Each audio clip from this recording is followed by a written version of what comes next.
अच्छा, जब भी कोई स्विच ऑन होता है और बल्ब जल उठता है, तो क्या कभी सोचा है कि उस तार के अंदर असल में हो क्या रहा है? आज हम उसी अदृश्य दुनिया की पड़ताल करेंगे जो हमारी जिंदगी को चलाती है। देखिए, कोई भी कंडक्टर तार, मान लीजिए तांबे का, वो असल में फ्री इलेक्ट्रॉन्स के एक बहुत बड़े समुद्र जैसा है। ये छोटे छोटे कण बस एक इशारे का इंतजार कर रहे हैं, और बस यहीं से हमारी बिजली की कहानी शुरू हो जाती है। तो सारी कहानी इन्हीं नन्हे पार्टिकल्स की हलचल की है। यही वो बुनियाद है जिसे हम सब बिजली के नाम से जानते हैं।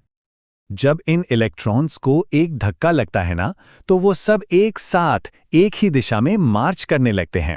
और इनका ये जो अनुशासित मार्च है, असल में यही है इलेक्ट्रिक करंट। ठीक है, तो ये सब एक दिशा में बह तो रहे हैं, पर सवाल ये है कि भाई कौन सी दिशा में? अब ये सुनने में तो बड़ा सीधा सा सवाल लगता है ना? पर यहीं पर कहानी में एक मजेदार ऐतिहासिक ट्विस्ट है। असल में होता क्या है कि इलेक्ट्रॉन बैटरी के नेगेटिव टर्मिनल से निकलकर पॉजिटिव टर्मिनल की ओर भागते हैं। ये है उनका असली फिजिकल रास्ता। और यहीं पर अक्सर लोग कंफ्यूज हो जाते हैं। एक तरफ है इलेक्ट्रॉन्स का असली फ्लो, यानी नेगेटिव से पॉजिटिव, और दूसरी तरफ है वो स्टैंडर्ड, जिसे इंजीनियर्स और सारी दुनिया इस्तेमाल करती है, जिसे हम कन्वेंशनल करंट कहते हैं, जो पॉजिटिव से नेगेटिव बहता है। तो बस ये याद रखने हैं कि कन्वेंशनल करंट एक मान लिया गया नियम है।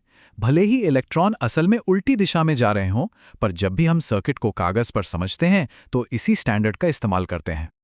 अब बात करते हैं उस सुनहरे नियम की जो बिजली की दुनिया के 3 सबसे बड़े खिलाड़ियों वोल्टेज, करंट और रेजिस्टेंस को एक ही धागे में पिरोता है। तो इस खेल में 3 मेन खिलाड़ी हैं।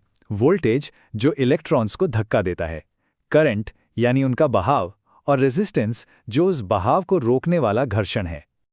और इन तीनों को जोड़ता है एक बहुत ही सरल लेकिन जबरदस्त फॉर्मूला, ओम का नियम। ये कहता है कि वोल्टेज, करंट और रेजिस्टेंस के गुणा के बराबर होता है, V = I × R। ये रिश्ता बड़ा सीधा साधा है। जितना ज्यादा धक्का यानी वोल्टेज लगाएंगे, उतना ही तेज बहाव यानी करंट मिलेगा। सिंपल। लेकिन अब बात करते हैं घर्षण यानी रेजिस्टेंस की। यहां कहानी बिल्कुल उल्टी है। आप जितना ज्यादा रेजिस्टेंस बढ़ाएंगे, बहाव यानी करंट उतना ही धीमा होता चला जाएगा। तो निचोड़ बस इतना सा है, ज्यादा धक्का मतलब ज्यादा बहाव, और ज्यादा घर्षण मतलब कम बहाव। ओम का नियम हमें बस यही सरल सी बात बताता है। पर रुकिए, असली दुनिया में चीजें इतनी सीधी नहीं होती। चलिए अब इस कहानी में एक नया मोड़ लाते हैं, वो है तापमान का असर।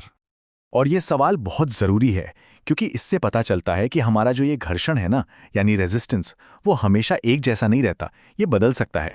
ज़्यादातर शुद्ध धातुओं के साथ क्या होता है कि जैसे जैसे वो गर्म होती हैं, इलेक्ट्रॉन्स के लिए रास्ता चलना मुश्किल हो जाता है, मतलब उनका रेजिस्टेंस बढ़ जाता है।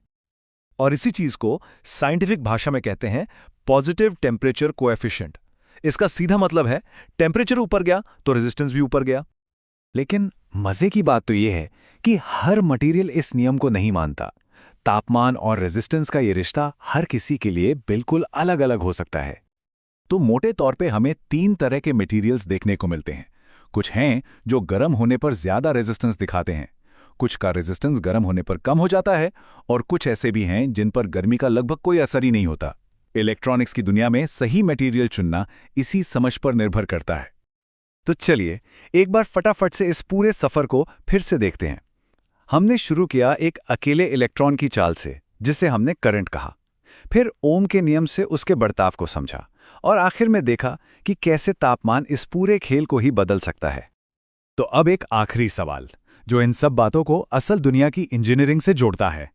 अगर रेजिस्टेंस से गर्मी पैदा होती है और गर्मी से रेजिस्टेंस और बढ़ जाता है, तो फिर इंजीनियर हमारे फोन और लैपटॉप को पिघलने से कैसे बचाते हैं?